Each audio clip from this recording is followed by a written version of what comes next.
Adolf Eichmann, most elusive of the major Nazi war criminals, will be tried in what some people call the trial of the century. אתה מודה שאתה שותף לרצח של מיליונים יהודים. Da blieb mir ja nichts anderes übrig, da musste ich gehorchen, was befohlen war.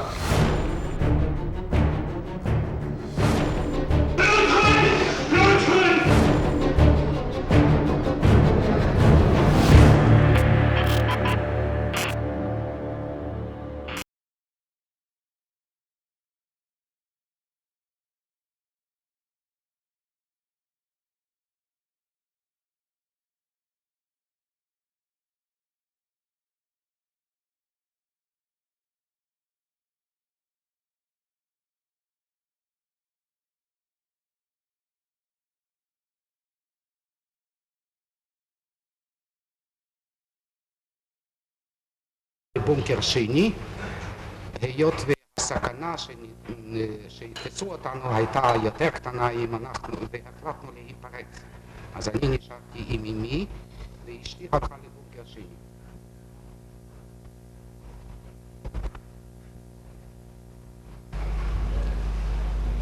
אשתך ואמך נשארו בחיים? לא.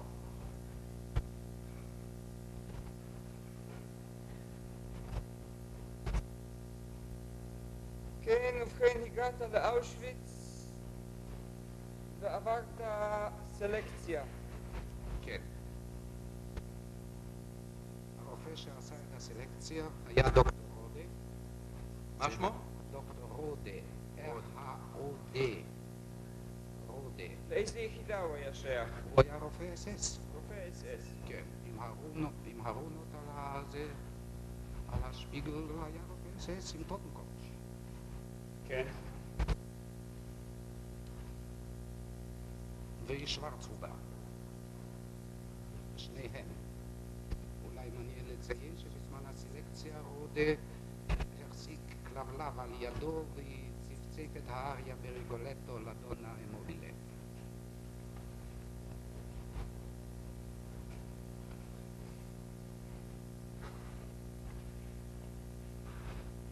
נבחרו מה-50 שורות הראשונות כ-150 איש גברים ו-150 נשים.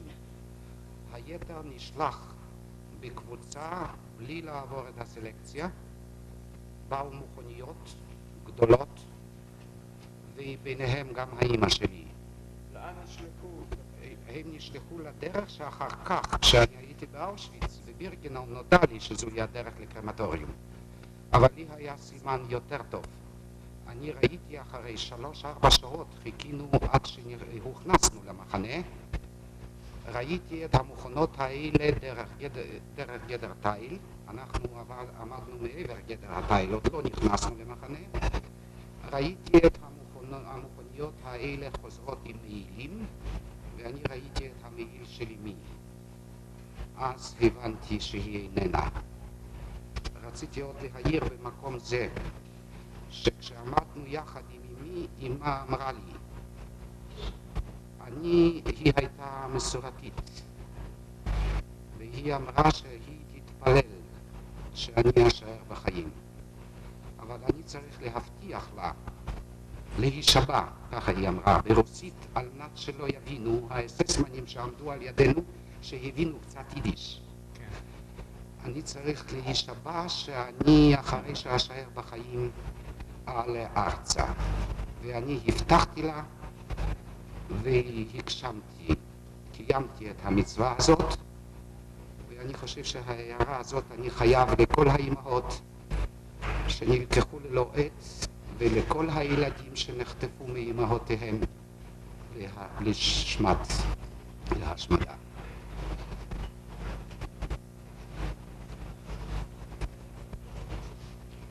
אלה שהושארו בחיים, מה אירע עמהם? הם נכנסו, זאת אומרת כולנו, אני בתוכם, 150 גברים האלה. חיכינו כ3-4 שעות לפני גדר התיל, אחר כך הוכנסנו למחנה. חיכינו שם עד הערב, באנו בבוקר. בכפו, בעיצומו של החורף, זה היה בפברואר 1943, ועשו איתנו התעמלות המפורסמת של אושוויץ, קניבויגן, רולן, ואחר כך והמשמר שבא איתנו היה איתנו עד שבא בלוקפירר של החטיבה הזאת, של האפשניט הזה, ואני שמעתי את הרפורט איך שהוא אמר לו, הבאתי 150 פיגורות מארז הטרנספורט ביאליסטוק. RSHA ביאליסטוק. זה שמעת באוזנך. זה אני שמעתי ושאלתי תקף את הוותיקים שהסתובבו מסביב הקבוצה הזאת מה זה RSHA. אני שמעתי את המילה הזאת, את הראשי תיבות האלה בפעם הראשונה, אז הוא הסביר לי שזה Reichssicherheitshauptamt. מה הוא אמר בדיוק? אני הבאתי כך וכך פיגורות מהטרנספורט של RSHA ביאליסטוק. אתה יכול להגיד את זה בגרמנית? Ich habe gebracht 150 Figuren aus dem RSHA-Transport Bialystok.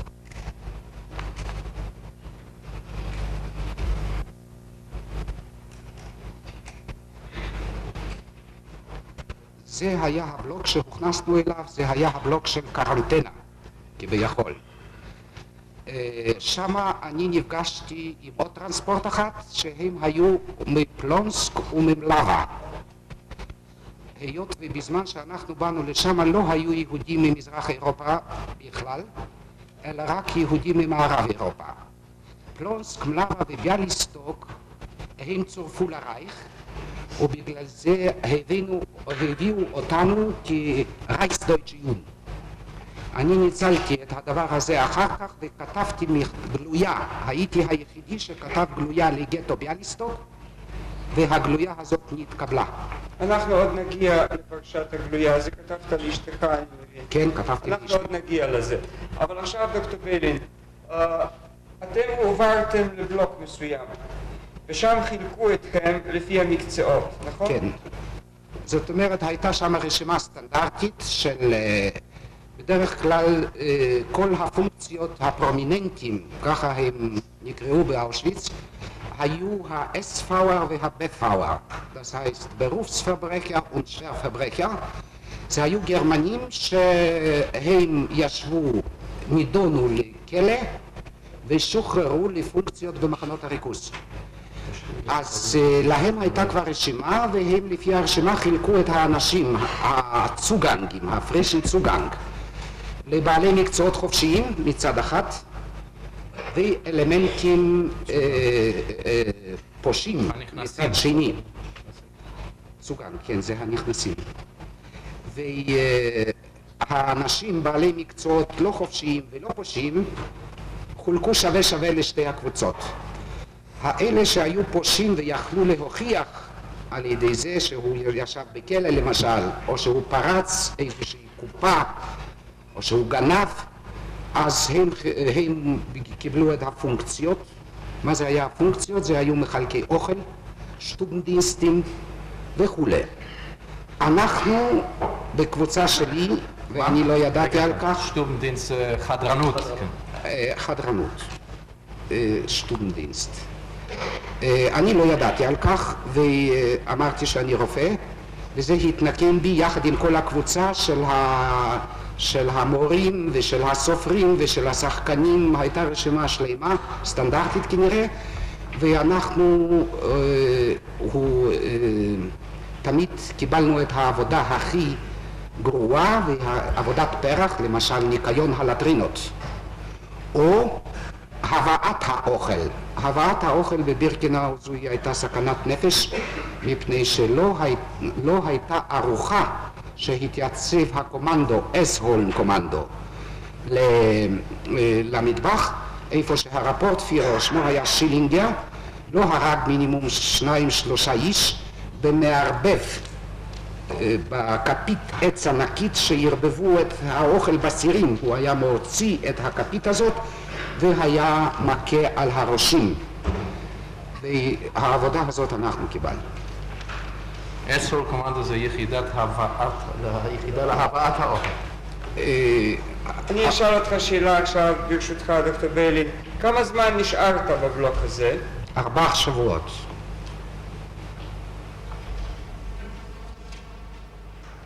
מה היו תנאי המגורים? צפיפות הייתה איומה. על פריצ'ה, זאת אומרת על מדף, שהיה מחושב פחות או יותר ל6 איש, אנחנו שכבנו, היינו 16, ושכבנו רק על הצד, מפני שאם אחד רצה להסתובב, אז מוכרחים היו כולם להסתובב. כדי לעשות את הצרכים, אם מישהו בלילה ירד, לא יכול היה לחזור ומוכרח היה לשכב על הבטון של הבלוק. מדוע? על הבטון, על רצפת... כן, אבל מדוע לא היה יכול לחזור? מפני שהיה צפוף מדי והוא היה מרגיז את היתר, מפני שהיה מפריע להם בשינתם. אני זוכר את המקרה שאחת, היות וזה היה חורף ובבלוק לא היה חם, היה קר מאוד, הוא ירד וקפא. מפני שאנחנו, לצפיפות הזאת היה גם יתרון. אנחנו חיממנו אחד את השני. הוא שכב לילה שלם על בטון, היה לו שלשול, צריכים להגיד ש70% מהבלוק הזה מתו בזמן 4 שבועות האלה. אתה רופא, דוקטור בלין. כן. והיית גם אז כבר רופא? כן, אני גמרתי את האוניברסיטה ב-1934. כן. אחרי המקלחת הקרה שאנחנו קיבלנו, אחרי שאנחנו הורצנו ערומים הן לפעולת הקעקע ורישום ומשם לבקליידונגסקאמר, לקבל את הבגדים, איך שהם קראו לזה קלמוטן, אז תמיד ערומים, אז מובן שדלקת ריאות וכל מיני מחלות מהתקררות התפתחו במהירות, ובמשך 4 שבועות מתו 70%. בבלוק הזה היה עיקרון שמי שחומו עולה על מעלה מסוימת נלקח משם. נכון, זוהי הייתה מדידת חום מפורסמת, שבכל בלוק בקרנטין היו באים קבוצות של חופשים תחת ההשגחה של ה-SDG. SDG זה היה תת סמל SS, סניטייטס דינסטגרד, שהוא היה העוזר של הרופא SS. ותחת השגחתו מדדו את החום, הוא בעצמו ביקר בטרמומטר וגם ביקר את הרשום. ואם מישהו היה חום יותר מ-37.5 ולא היה חשוב אם זה חום מנזלת או חום מאנגינה, הוא היה נושא חיידקים פוטנציאלי והוא מת למחרת על ידי זה שהעמיסו את כל אלה שרשמו יום קודם לכן על המכוניות, ערומים בסמיכות. וזה היה בשבילנו הסימן שזוהי הגזה. אם אמרו לו להתפשט ולקח... הדרך לגז.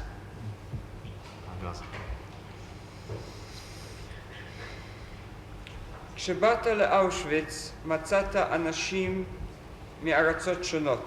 כן. כמו שאמרתי קודם, זה היו יהודים ממערב וממרכז אירופה. לא היו יהודים ממזרח אירופה. היו יהודים מצ'כוסלובקיה, מהולנד, מצרפת, וזה היו כולם עם נתינות זרה ולא צרפתית. זאת אומרת, היו יהודי פולניה שהובאו מצרפת ויהודי רומניה שהובאו מצרפת. אחר כך היו יהודי בלגיה ויהודי לוקסמבורג. ראיתי כמה שהם אמרו יהודי לוקסמבורג, ביניהם ראיתי גם ארי אחד גרמני שהוא אמר שהוא מלוקסמבורג והוא אסיר פוליטי. ראית גם יהודים מיוון? כן, הם התחילו לבוא במרץ אפריל 1943. באו יהודי יוון וראיתי בידם צ'קים צהובים. אני לא ידעתי מה ערך הדרחמה, אבל הם באו לוותיקים, אנחנו היינו כביכול ותיקים ושאלו מתי אנחנו נקבל כסף מהבנק, מפני שאנחנו הכנסנו דרחמות שמה וקיבלנו את הצ'קים האלה שכאילו ישולם לנו הכסף בבנק, על ידי הבנקים הפולניים כדי שאנחנו נוכל לחיות כאן. מובן שתשובתנו הייתה 0. זה אני זוכר. אני זוכר את המראה של הצ'קים האלה. היו צ'קים צהובים והיה כתוב בגרמנית der Betreffende, יהודה, והיה כתוב השם שלו, hat in der Bank so viel und so viel Drachmen hinterlegt. והסכום היה הן בספרות והן במילים. היהודי הנוגע בדבר הפקיד בבנק כך וכך דרחמות. היו גם יהודים מזגרב? כן. היו יהודים מזגרב. אני יודע על כך מזה שמהטרנספורט הזה בא אלינו רופא אחד ששמו היה דוקטור ביר. הוא היה בעל שתי דיפלומות, בעל דיפלומה רפואית ובעל דיפלומה כימאית. וביום בהיר אחת לקחו את הביר הזה ככימאי. השמועה אמרה, הסתננה באיזושהי אופן השמועה למחנה, שנלקחו הכימאים לזיוף שטרות כסף של בנות הברית.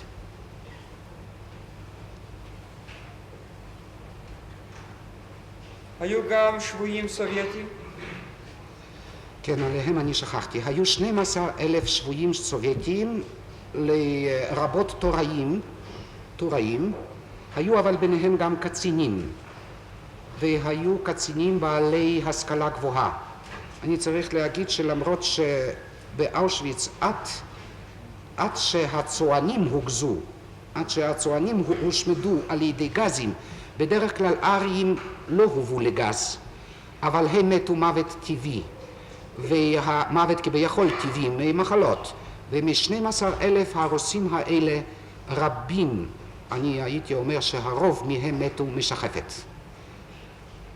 שקיבלו באושוויץ? באושוויץ, מפני שהרוב שלהם זו הייתה אוכלוסייה כפרית ולא עירונית.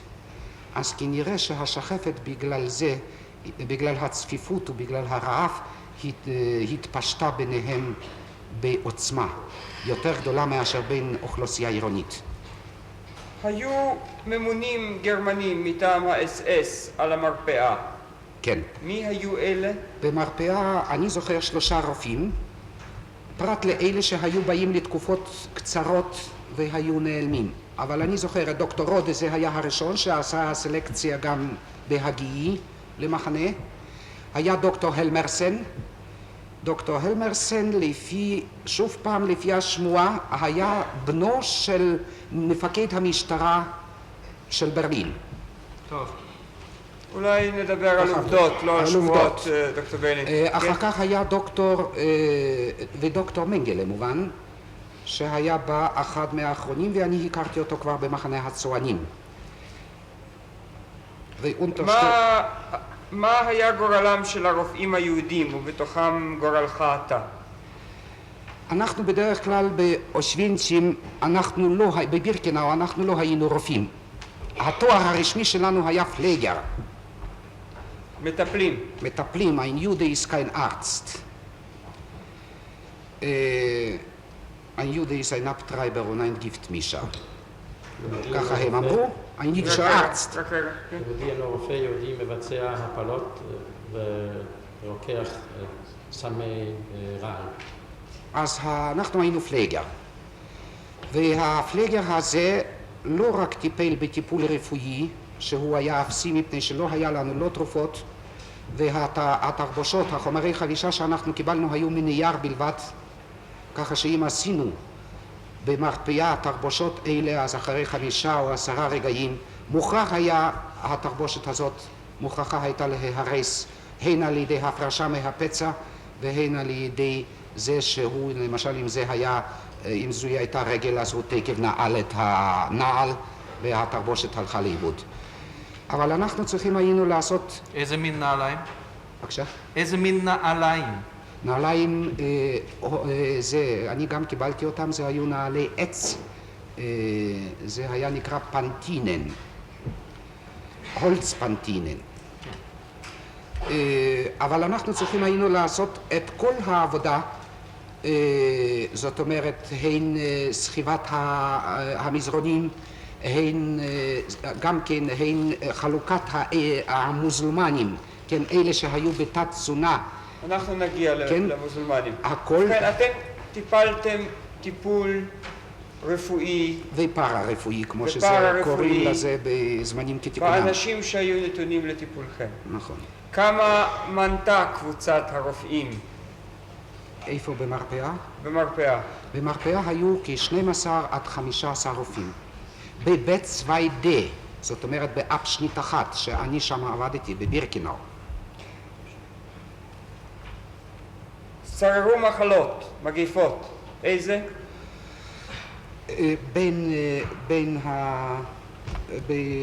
בבית צווי ד.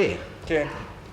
אז קודם כל מובן טיפוס הבהרות, והוא אף פעם המגפה הזאת לא דוקה. היו רק ירידות ועליות מקריות, וזה התבטא בהפחתת או הגדלת מספר הנגועים. אבל המגפה הייתה, הייתי אומר, אנדמית. היא אף פעם לא דוקה לגמרי. היו שלשולים. השלשולים היו תוצאה מתת תזונה וגם מזיהום. אנחנו לא היו לנו בדיקות מעבדתיות ולא יכולנו להבחין בכל שלשול אם הוא זיהומי או הוא מתת תזונה. אבל אופיום, התרופה היקרה ביותר באושוויצים, בבירקנאו, מפני שהיא הייתה תקף עוצרת את השלשול והייתה גם מאפשרת לנגוע לקלוט משהו מהמזון או מהנוזלים, זה לא היה בנמצא. זה היה יותר יקר מאשר החיים עצמם, אופיום. 20 טיפות אופיום. אחר כך הייתה גרדת, סקייביס. מובן שגם כאן הייתה תרופה רדיקלית, שאם ערכו את הגוף 3 או פעמיים או 3, אז הגרדת נעלמת. זה היה מיטיגל, התכשיר המפורסם של איגה פרבן של בייר, לא היה בנמצא. היו עיבודים לדעת בין האסירים? כן, ופה אני שוב פעם צריך להבדיל קבוצות. היהדות המערב אירופאית, שהיא לא הייתה מחוסנת נגד השנאה, היא חיה בשוויון זכויות מלא, למשל ההולנדים. הם בכלל לא הבינו מה כאן קורה. אנשים הורגים אנשים רק בהיותם יהודים, אני לא עשיתי כלום. אתה זוכר איזה שיחה עם רופא יהודי הולנדי? כן, זוכר. סליחה, אתה רופא כללי, דוקטור ברלין? אני רופא ממחלות מדבקות. אני הייתי סגן מנהל של בית חולים למחלות מדבקות בבית חולים העירוני בביאליסטוק, ואחר כך בגטו ביאליסטוק. עברתי עם אותו התואר ועם אותו התפקיד. בא אלינו רופא הולנדי פעם. יהודי. כן. והרופא שאל אותי, הוא היה טרי. זאת אומרת, הוא בא מווסטרבורג כמדומני, והוא שאל אותי, תגיד קולגה, מתי אני אראה את אשתי ואת ילדיי? אני שואל אותו, מה סיבת השאלה הזאת? אז הוא אומר, אמרו לנו ברמפה בבירקנאו, שהקשרים לעבודה הולכים למחנה נפרד, והילדים והנשים הולכים למחנה נפרד, שם הם יקבלו טיפול יותר טוב, ואחרי שבועיים יהיה מפגש, רעיון, כדי שהם יוכלו להתאחד לזמן מסוים עם משפחותיהם. אז הוא שואל אותי מתי יהיה המפגש ואיך נערך המפגש. ואתה סיפרת לו שאין מפגשים עם המשפחות. אני סיפרתי לו את האמת, אחר כך הצטערתי. מה הוא אמר לך? הוא אמר לי, אין פלא שהגרמנים מאשימים את היהודים בסיפורי זוועה, גרויל פרופגנדה. Das ist unmöglich, זה בלתי אפשרי מה שאתה מספר. מפני שאני הראיתי לו את הקרמטוריום שהיה ב-300 מטר מהמחנה שלנו, ושאלתי אותו, אתה רואה את הבניין הזה? מה זה? אז הוא אמר, זוהי מאפייה. זה היה מלבנים אדומים. הוא התאבד אחר כך, נכון? בעוד שבועיים אני נפגשתי איתו במקרה. הוא קרא לי. אני רציתי להתחמק מהפגישה הזאת, ראיתי אותו מרחוק שהוא ניגש אליי והיה לי מאוד לא נעים. אז הוא אמר, קולגה, אתה צדקת, זהו רצח. נודע לי אחר כך מחבריו ההולנדים שהוא התאבד על ידי זה שתלה את עצמו על זוהי הייתה השיטה הפופולרית ביותר של התאבדויות בבירקנאו, זה הגדר טייל עם זרם חשמלי במתח גבוה. שהיו רצים אל עבר גדר הטייל. Der ging auf den Draht. ככה, זה היה טרמינוס טכניקוס של ההתאבדויות האלה. הוא עלה על החוט, על תיל.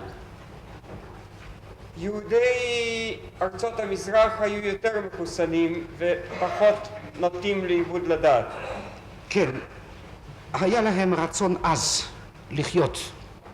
מי שיכול היה רק להשתלט על העינויים הפיזיים כמו על הרעב ועל המכות ועל המחלות.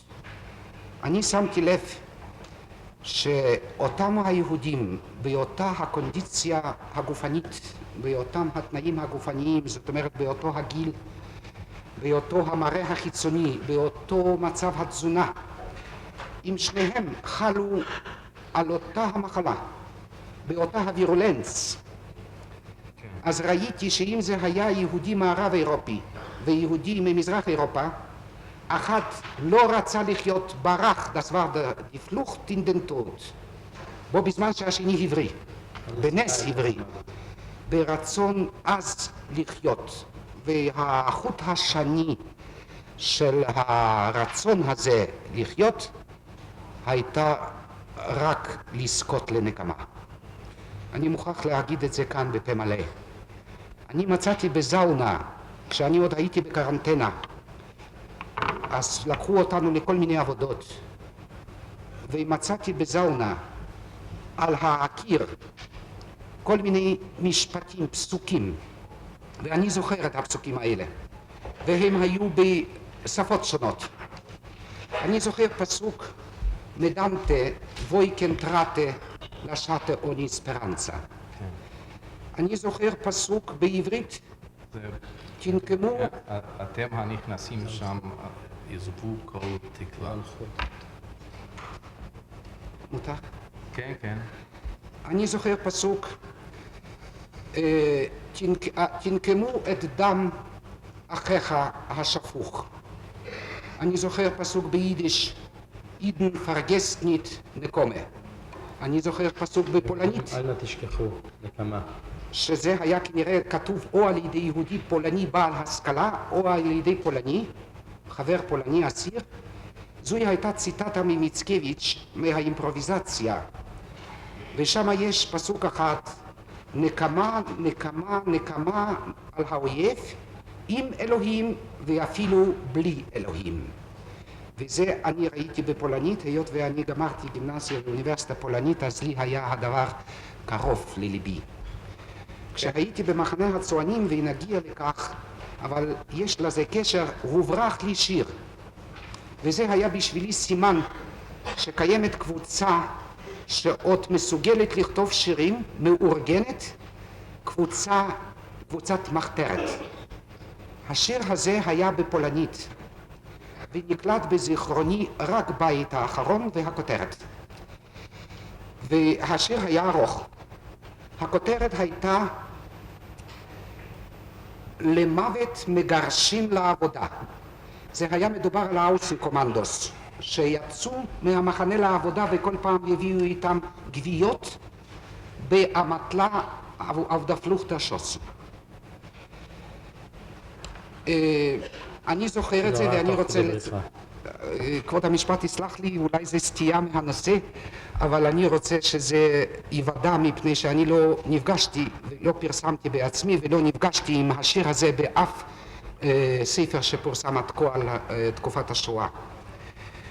אני אתרגם את זה בעברית, לעברית היות וזה היה כתוב בפולנית.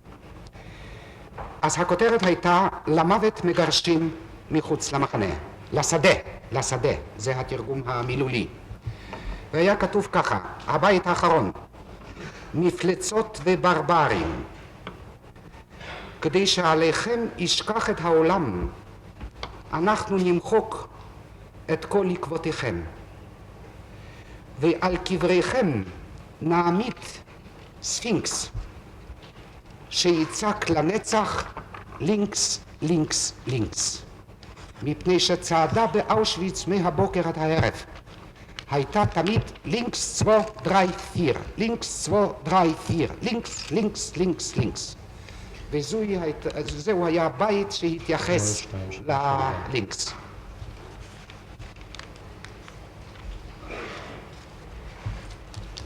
מובן שהשיר הזה היה פופולרי מאוד, הפוליטישה אפטיילונג חיפשה, כי נראה שהיא קיבלה באיזשהו אופן אקזמפלר אחת של השיר הזה. חיפשה אחרי האשמים ולא מצאה אותם. מה זאת המחלקה הפוליטית הזאת?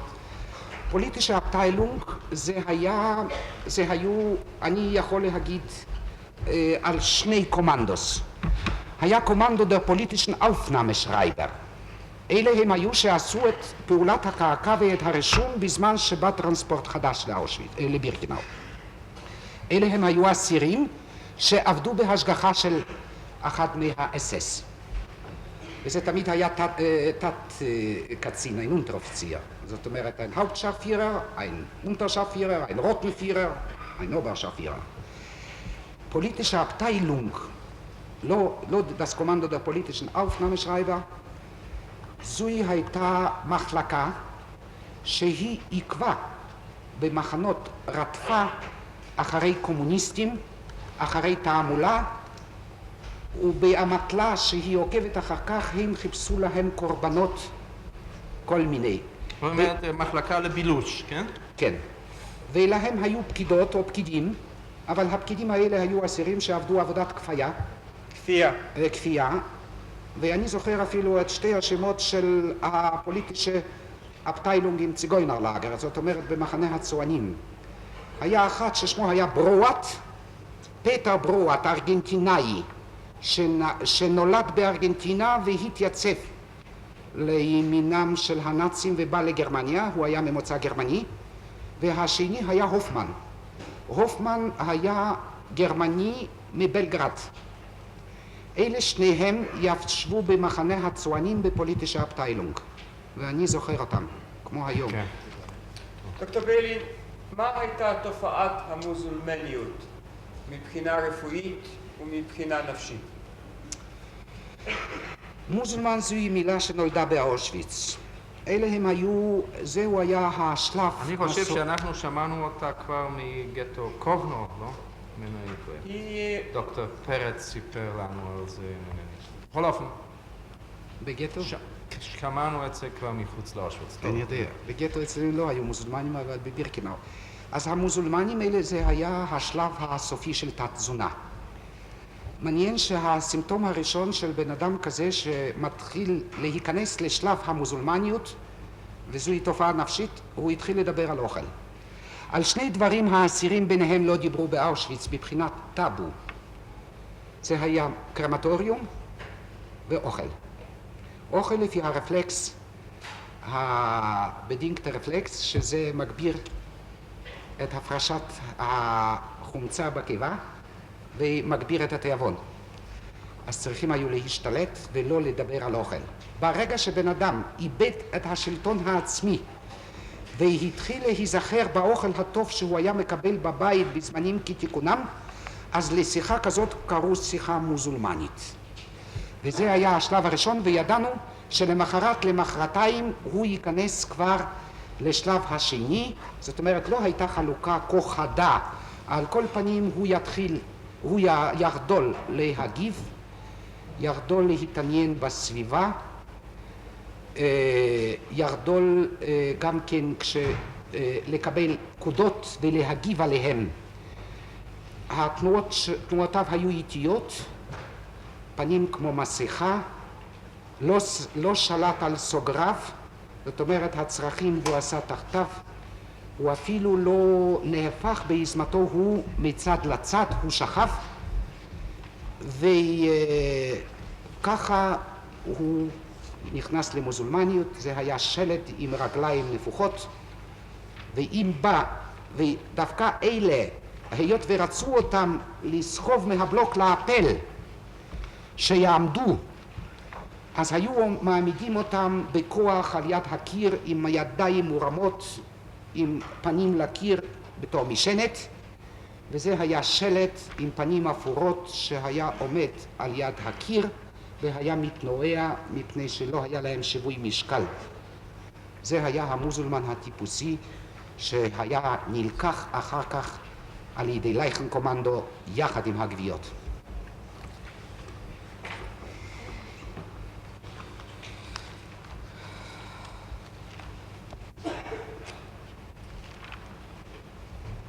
כאשר הייתה פורצת איזה מחלה בעלת אופי של מגיפה בבלוק, מה היה גורל הבלוק? זוהי הייתה האפידמיה-בקמפונג המפורסמת בבירקנאו. הרופאי אס-אס הם לא הכירו, בדרך כלל לא ראו גם כנראה את המחלות המדבקות הקשורות בפריחה, באקזנטמה. והם לא כל פעם יכלו גם להבחין בהם. בשבילם פריחה זו הייתה שנית, סקרלטינה או טיפוס הבהרות. וברגע שזה פרץ בבלוק, ובבלוק הזה היו 600 עד 800 איש, אז בזה נחרט גורל של הבלוק, כולו. וזה היה נקרא אפידמיה-בקמפונג, זאת אומרת מאבק, מלחמה נגד המגפות, במגפות, והבלוק הזה הומת כולו, היות וזה היו נושאי החיידקים הפוטנציאליים. זאת אומרת, החיידקים יחד עם נושאיהם הפוטנציאליים. דוקטור ביילין, מתי הגיעו הצוענים הראשונים לאושוויץ? בספטמבר 1944 נבחרנו על ידי דוקטור הלמרסן 18 יהודים רופאים, אחר כך הצטרפו אלינו במחנה עוד 180 פולנים שביניהם היו 30 עד 35 רופאים והיתר היו חופשות ופרסונל אדמיניסטרטיבי, ואנחנו גורשנו מבית צוויידה למחנה ריק שלא ידענו מה ייעודו. בערב התחילו להגיע... איזה שנה זה היה אמרת? ב-1943 בספטמבר. כן, חשבתי, כן. התחילו להגיע הטרנספורטים של הצוענים. כן. במדיהם האזרחיים, עם ילדים ועם נשים ועם זקנים. בסעיפים האלה הצבעוניים, עם כלי נגינה, ונכנסו למחנה בניגון, בזמרה ובשירה, ובמשך 3-4 ימים התמלא המחנה עד קיבולו המלא, זאת אומרת 18,000 איש. כולם צוענים? כולם צוענים. מובן שבין הצוענים האלה היו גם בלונדינים עם כחולי עיניים, או שזה היו נשואים מעורבים שהאישה לא רצתה להיפרד מבעלה, או שזה היו מהדור השני.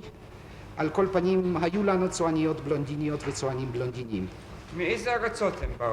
הם באו מצ'כוסלובקיה, פולניה, הולנדיה, בלגיה, צרפת ולוקסמבורג. גרמניה? וגרמניה. לא באו מרומניה ומהונגריה. לא היו צוענים בבירקנאו. מה פירוש זה? דווקא ארצות הצוענים? היה לזה תירוץ, אינני יודע אם זו עובדה, אבל אמרו הצוענים בעצמם שבהונגריה האצולה ההונגרית מעורבת מאוד עם צוענים, ולכן הממשלה ההונגרית לא הסכימה לגירוש הצוענים. זוהי הייתה רק כמובן ההשערה, אינני יודע מה האמת בדבר. אתה הופקדת עם רופאים אחרים על הטיפול הרפואי בצוענים. כן, יחד עם רופאים פולנים ועם 18 רופאים יהודיים, שמהם במשך הזמן 8 מתו, ביניהם הייתה רופאה אחת שהיא היום חיה בניו יורק, יהודייה מגרמניה, שהובאה מהולנד, מווסטרבורג. בין הצוענים היו גם כאלה אשר הובאו משירות צבאי גרמני, נכון? הם באו למחנה ולא ידעו מה זה. הם באו ובירכו אותנו, הגרמנים, הצוענים הגרמניים, בירכו אותנו בהייל היטלר. היה ביניהם נוער שהיה במדי היות וב-DM. נוער היטלר, ברית הנערות הגרמניות. הפציינטית הראשונה שלי לא רצתה להיבדק על ידי רופא יהודי, כשהיא הסתכלה על הזווית שלי שאני יהודי. אני הייתי במעיל לבן, וכשרציתי להגיע לסטטוסקופ שהיה אצלי בכיס, אז מוכרח הייתי לפתוח את המעיל. אז היא ראתה את הזווית שלי, den אידישן וינקל, והיא אמרה, יהודה, אמרתי כן, אז היא אמרה, ich lasse mich von einem jüdischen Arzt nicht untersuchen. זוהי הייתה הפציינטית הראשונה בבלוק ריק. איני מתירה לרופא יהודי לבדוק. הפציינטית הראשונה מה? הפציינטית הראשונה בבלוק של השחפת שהיה עוד ריק. היא באה כדי להיבדק אם היא זקוקה למילוי נוסף היות והיה לה פנוי. היא הייתה שחפנית והיא קיבלה פנוי ורצתה לדעת אם היא צריכה מילוי נוסף. אחרי חודש וחצי, אחרי 6 שבועות, אני הייתי יחד עם רופא חבר פולני, שדרך אגב היה חבר שלי מהאוניברסיטה. אז הוא שאל אותי מה היא אומרת, מפני שהוא לא דיבר גרמנית. אמרתי לו שהיא אומרת שהיא לא רצה לתת לרופא יהודי לבדוק אותה. אז הוא צחק ואמר לי, תגיד לה ש300 מטר מכאן ישנו קרמטוריום. אני מובן פחדתי ולא אמרתי לה מפני שהיא הייתה תקף הולכת כמו שהיא הייתה במצב רוח זה למחלקה הפוליטית והייתה מלשינה עליי על גרויל פרופגנדה. כעבור 6 שבועות אני ראיתי אותה הצועניה, אני כבר עבדתי בבלוק אחר ואני שמעתי שקוראים לי הר דוקטור מהמדף העליון של הבלוק שהוא בינתיים מתמלא עד 0 מקום עם שחפנים. אני הסתכלתי, ראיתי לפניי פנים מאוד רזים ושאלתי, את מתכוונת אליי? אז היא אומרת, כן, אתה לא מכיר בי, אני הרי הפציינטית הראשונה שלך בבלוק של שחפת. אז אני נזכרתי בעניין ושאלתי אותה, מה שלומך? אז היא אמרה לו, Herr Doktor, das ist doch Mord. Das haben wir nicht gewusst. דוקטור, הרי זה רצח, זאת לא ידענו. היו גם צוענים שהגיעו מגרמניה במדי צבא. כן. כיצד הם הגיעו? הם הגיעו עם אותם הטרנספורטים. הם אמרו שהם היו רשומים בציגוינר רפרט. ציגוינר רפרט. זה היה רפרט מיוחד כנראה לרשום הצוענים. ככה על כל פנים הם טענו. והיות והם באו עם כל חפציהם, היו להם צילומים ותמונות. הם באו במדים, אני ראיתי אחת שהוא הראה לי תמונה על סטיילנמר דס פולנישן פלדצוגס, שהוא הפציץ את ורשה. כמשתתף במערכה הפולנית. במדי צבא גרמני? במדי צבא, ללא דרגות, ללא סימני דרגות וללא חגורה. אבל כך הוא היה במדי צבא. ראיתי גם תת סמלים, לא רק קצינים. והם היו מאוד ממורמרים והם לא ידעו מה קרה כי הוא היה כל כך נאמן למולדת הגרמנית, כן. לגרוס דויטשס רייך, ופתאום עשו איתו מה שעשו. איך חיו הצוענים במחנה? הם חיו במחנה משפחתי. כן. זה היה דבר יוצא מן הכלל באושוויץ. אחרי המחנה הצ'כי זה היה, בטרזיינשטט זה היה המחנה המשפחתי השני באושוויץ והאחרון. היו לנו, אפילו היה לנו בית יולדות, ושם נולדו תינוקות וקיבלו קעקע ביום הלידה. על הקטני, על הידיים הקטנות האלה היה תמיד בא הפוליטישר אופנהמנשרייבר בהשגחה של אס-אס והיה עושה קעקע. אני שאלתי כשעשו... זה לתינוקות צוענים. רשמי ושם קליטה פוליטי. לצוענים היה מספור מיוחד עם האות צט, ציגוינר, צט 1, צט 2, צט 2000 וכהלאה. כשלי עשו את פעולת הקעקע אני שאלתי לשם מה זה. לא הבנתי. אז אמרו לי כדי שיוכלו לזהות את גווייתך. זה הכל. מה מספרך? 1736, הפטלינג 100,736. ציר. 100,736.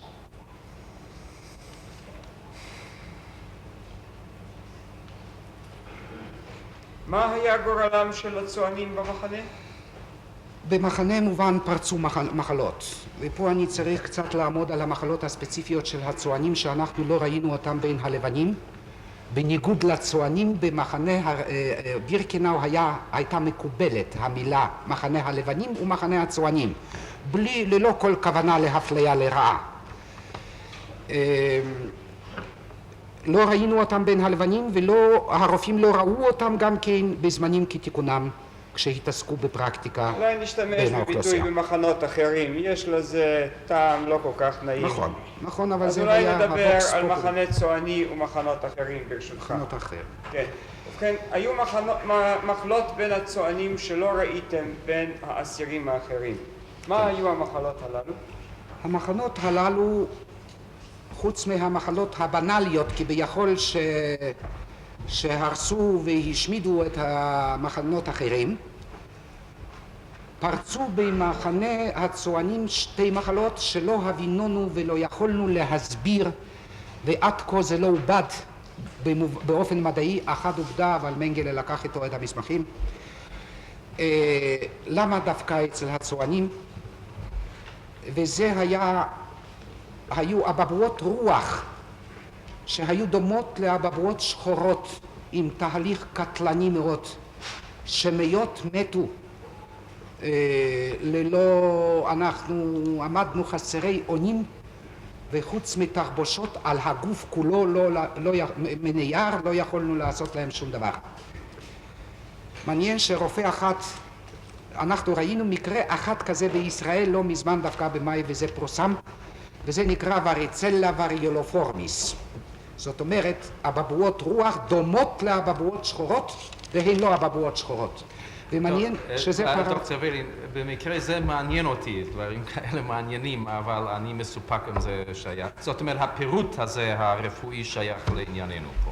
טוב, אז אני אעבור למחלה השנייה, שהיא תהיה יותר מעניינת מפני שהיא... הכל מעניין, זאת איננה השאלה. כאילו עבודת ניסוי. כן. המחלה השנייה היה נומה. נומה זוהי מחלה שנקראת בגרמנית וסרקרפס,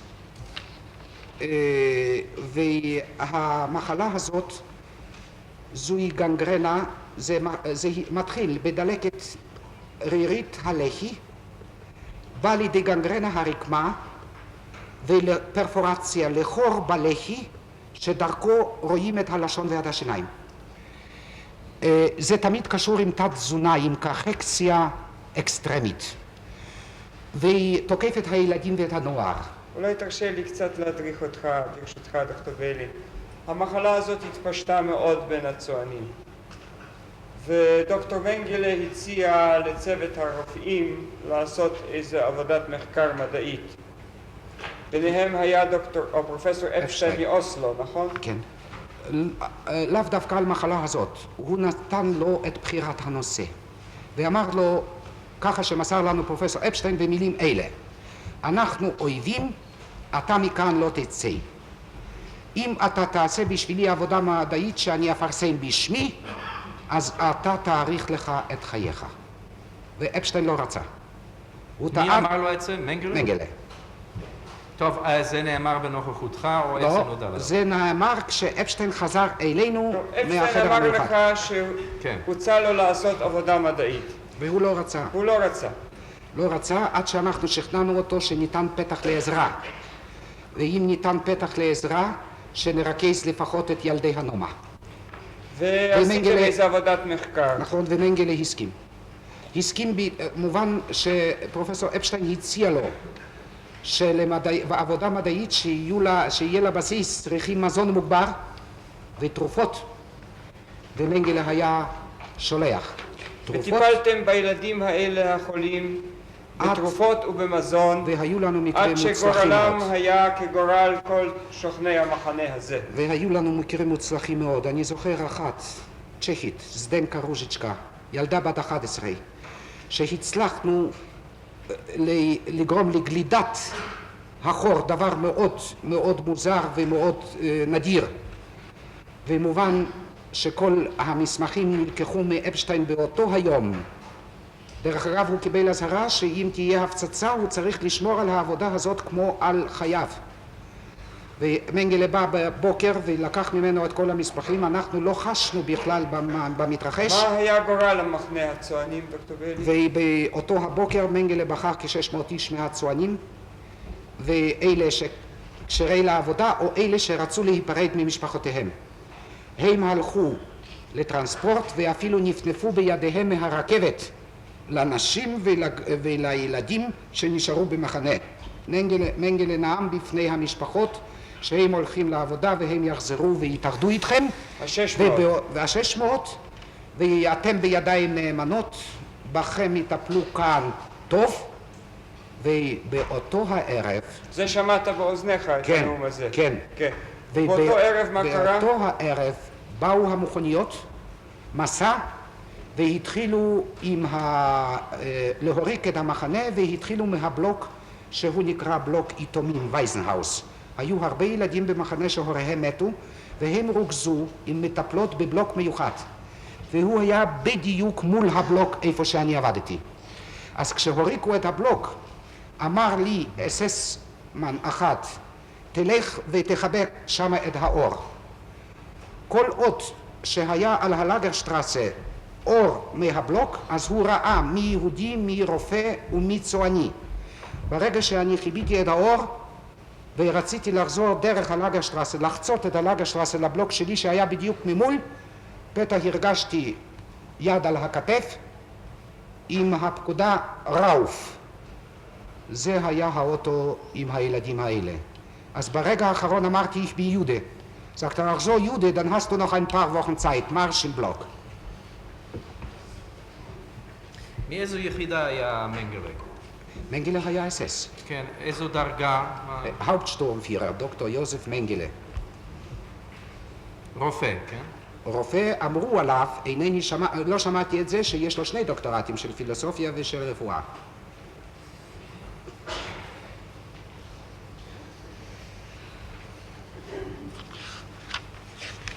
מה היה גורל הנשארים, גורל הצוענים הנשארים, דוקטור ולין?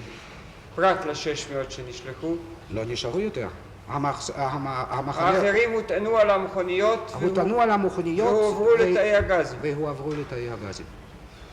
המחנה הוא רק במלואו, הוריקו אותו, ואחר כך באו היהודי הונגריה במקומם. כבר בהיותו מחנה הצוענים חצי של הקיבול, השורה השנייה של הבלוקים, לשם באו יהודי הונגריה. ברגע שכל הצוענים חוסלו, גם לקרנקן באו יהודי הונגריה לטיפול עם רופאים הונגריים, אני זוכר אותם מקלאוזנבורג.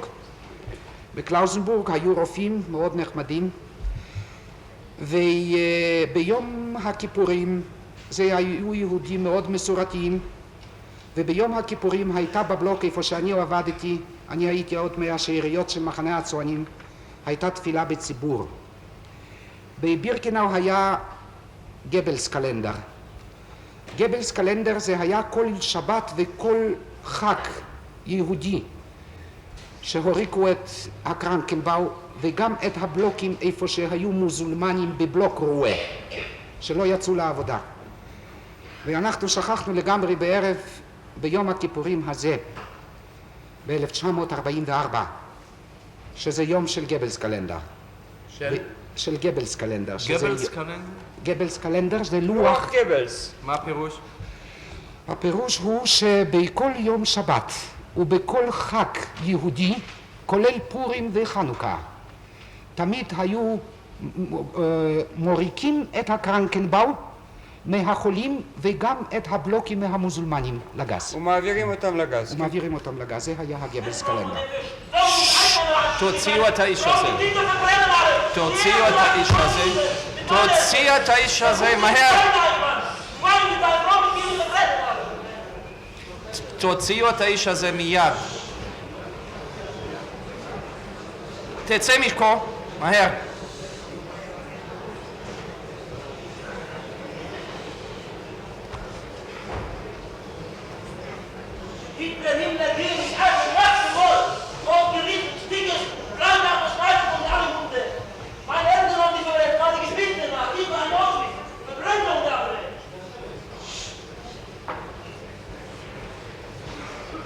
נראה אם נוכל להמשיך בישיבה בנוכחות הקהל עכשיו. וזה היה באמצע... אני אמרתי שנראה אם נוכל להמשיך. וזה היה באמצע תפילת כל נדרי, ובאו המכוניות. ואני זוכר את הצעקה של נער בן 16 שנלקח. בהונגרית הוא אמר, תרגם לי רופא הונגרי לגרמנית.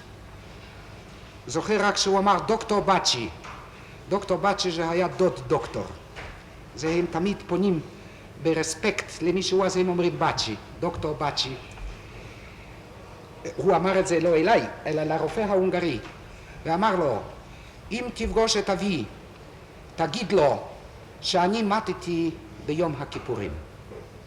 אז כשביקשתי את התרגום של המילים האלה, והוא תרגם לי ושאלתי את הרופא מה חשיבות בתאריך, אז הוא אמר לי שלפי המסורת היהודית ביום הכיפורים נפטרים צדיקים. זוהי הייתה תשובתו. דוקטור ביילין, קיבלת פעם ידיעה שאשתך נמצאת במחנה הנשים כן. באושוויץ, כן, ושהיא חולה קשה, כן, ושהיא זקוקה לתרופות, כן. והצלחת להעביר לה תרופה נגד טיפוס. לא, זה היה תרופה לחיזוק הלב. אין תרופות ספציפיות נגד טיפוס הבארות. צריכים רק... תרופה לחיזוק הלב. כן. ואותה אישה פולניה שדרכה הצלחת להבריח את הזריקה הודיעה לך מסרה לי אחר למחרת. כך שאשתך נפטרה. כן, זה היה ביום חג המולד ב-24 לדצמבר 1943. ואני קיבלתי להפתעתי, הבריחו לי מכתב מאשתי, היות ואנחנו לא נתפסנו יחד. היא נשארה בגטו עוד 6 חודשים. ואני כאמור כתבתי לי שם גלויה. ניצלתי את ההזדמנות שהויטה ist Schreibtag für alle Juden, für alle Häftlinge, außer polnische und griechische Juden. אז הלכתי לשרייבשטובה וביקשתי גלויה. על סמך זה שאני רייכסדויטשר יהודי. וקיבלתי את הגלויה מפני שביאליסטוק צורף לרייך השלישי. כן. והגלויה הזאת נתקבלה בגטו, ואשתי ידעה שאני באושוויץ. היא הגיעה לאושוויץ בדרך קצת מוזרה.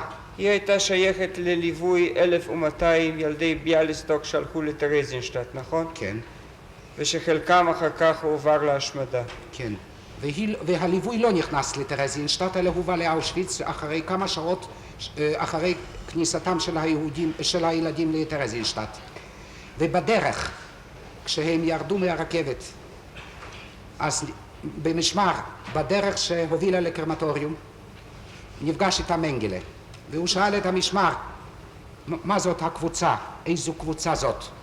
אז הוא לחש לו משהו באוזניו, ככה כתבה לי אשתי. במכתב שהוברח על ידי רופא אחת שהייתה לו רשות לנוע בין מחנה למחנה. אז הוא אמר, רופאים כאן יש? היה רופא אחת, שדרך אגב הוא היה המייסד של הגימנסיה העברית בביאליסטוק, דוקטור כצנלסון, והיו כמה חופשות, כמה חופשים, ואשתי הייתה רוקחת. הקבוצה הזאת הוא הפריד מהיתר והכניס אותם בחזרה למחנה. והיא מתה מטיפוס הבארות. ומה? ואשתי מתה אחרי כמה חודשים, זה היה באוגוסט, ובדצמבר היא מתה מטיפוס הבארות. 43. 43. דוקטור ביילין, באיזה אמצעי חיטוי היו משתמשים באושוויץ לשם חיטוי כלי מיטה ולבנים? בציקלון ב'. ציקלון ב'. בציקלון ב' זה היה בלאוזוירה, ציאן, והציאן הזה היו מפזרים בבלוק שמשם היו מגרשים את האסירים והיו סוגרים אותו עד כמה שזה היה ניתן באופן הרמטי למטרות דרטיזציה ודזינסקציה. מה המילה הראשונה? דרטיזציה, מה זה? השמדת עכברים. עכברושים, כן. ככה זה קוראים לזה? דרטיזיישן, כן. ואפילו את הערובה של הבלוק היו מכסים עם שמיכה. היה נכנס אססמן במסכת גז והיה מפזר את הכבישים האלה, די בלאוזוירה קריסטלה, בכל פינות. אנחנו היינו מוצאים אותם אחר כך שהיינו נכנסים לאותו הבלוק וצריכים היינו לטאטא אותו. השמיכות נטבעו במים בתמיסה של הציקלון ב', והתמיסה הזאת נעשתה באמבטיות כאלה חלודות בחוץ, ואנחנו צריכים היינו לקחת את השמיכות האלה, להוציא אותם מהתמיסה, להעמיס על הכתף, ואחר כך להביא לבלוק ושם לתלות אותם לייבוש. מי זה אנחנו? זאת אומרת, הפלייגר. קבוצת הרופאים? קבוצת הרופאים, כן.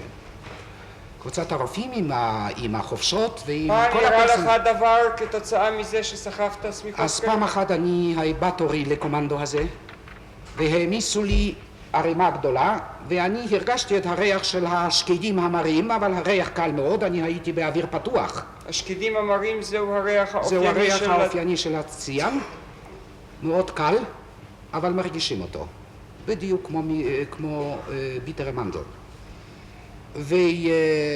וכשאני פתחתי את עיניי, אני מצאתי את עצמי בשכיבה בבלוק, אחר מובן, וחבריי עושים לי נשימה מלאכותית.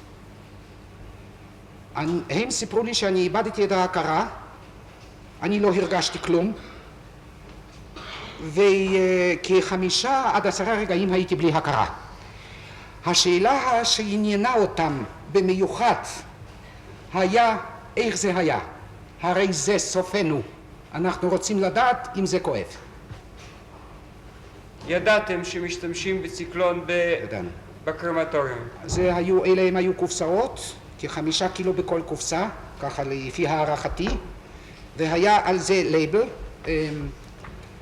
פתק, ועל הפתק היה כתוב zur Ausrottung von Schädlingen und Ungeziefer. להכחדת מזיקים ועורמסים. אתה יכול לזהות? זהו? כן, רק שפה לא רואים את הצבעים. הפח היה מוזהב. זאת אומרת, בציפוי של איזשהו חומר שהיה לו צבע של זהב. של זהב או של נחושת מבריקה. כן, אני אגיש את הספר הזה, אדוני. אני ממילא אצטרך להגישו. זהו התרגום לגרמנית של הדוח הפולני על אושוויץ, והואיל ולא הכינונו תרגום לעברית ביודענו שיש תרגום רשמי גרמני, אז אני אגיש בהזדמנות זאת ואחר כך אסתמך עליו.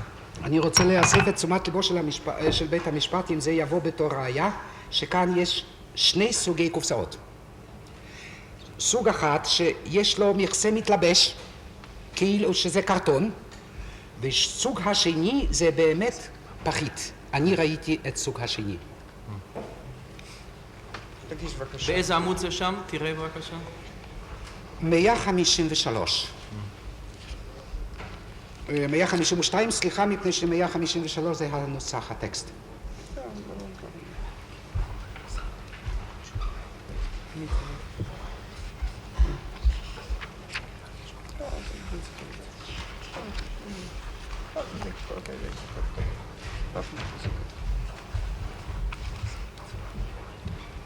אתה שמעת את הכינוי פפנדקל בשביל הקופסאות? יש לכם עוד העתקים מזה? אנחנו ניתן לדוקטור סרבציוס עוד העתק. מה בדבר שני השופטים? אין לנו, יש בידי יד ושם 2 ואנחנו קיבלנו את 2 החוברות. אני מצטער.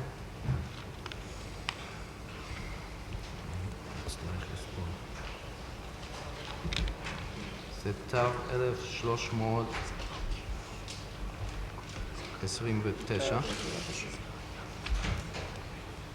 זה היו קופסאות קרטון, אתה אומר. לא, אלא? אני ראיתי פחית. פחית. את הסוג השני, את הפחיות. את הפחיות ראית, כן. את הפפנדקל לא ראית. לא, וראיתי גם את אופן פתיחתם. הוא פותח את זה חכה רגע, דוקטור. סימנתי את הספר תו 1329.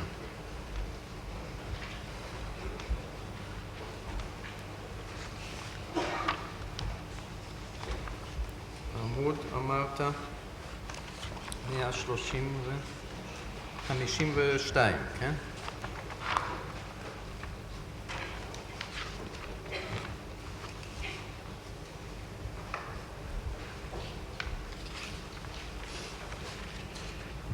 כן.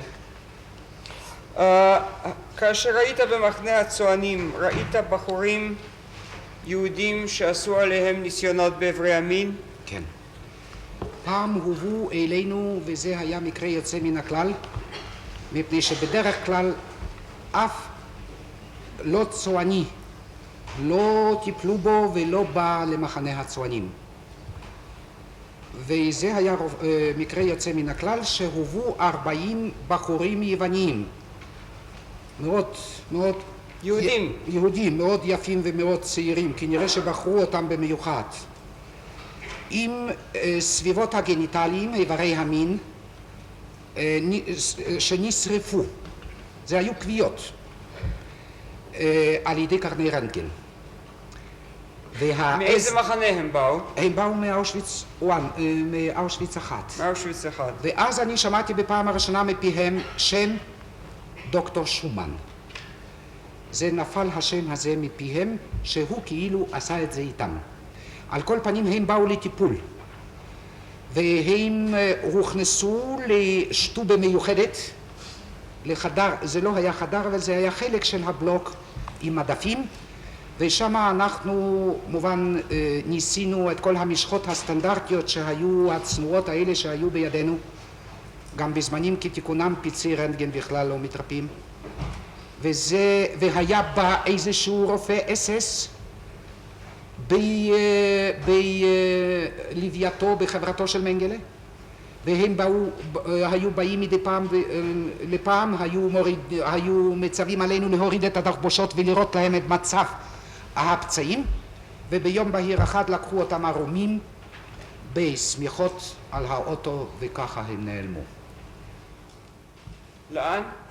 אינני יודע, אבל ערום בסמיכה על האוטו היה בבירקנאו, חוק בל יעבור שזהו גז. ידוע לך גם על מקרים של סירוס, קסטרציה? ראיתי בחור בריא שעבד, ושסיפר לי שעשו לו קסטרציה, ואפילו נתן את עצמו לבדיקתי. אני אמרתי לו שלא יכולים לעזור בזה שום דבר, אז הוא אמר, לא, אני רוצה שאתה תראה מה הם עושים איתנו. אתה זוכר רפורט פירר בשם שילינגר, איש אס-אס? כן. מה הוא היה עושה? השילינגר הזה, זה בכל הזוועות שהיו בבירקנאו, הוא היה השיא. הוא היה ממש רוצח שרצח את קורבנותיו במו ידו.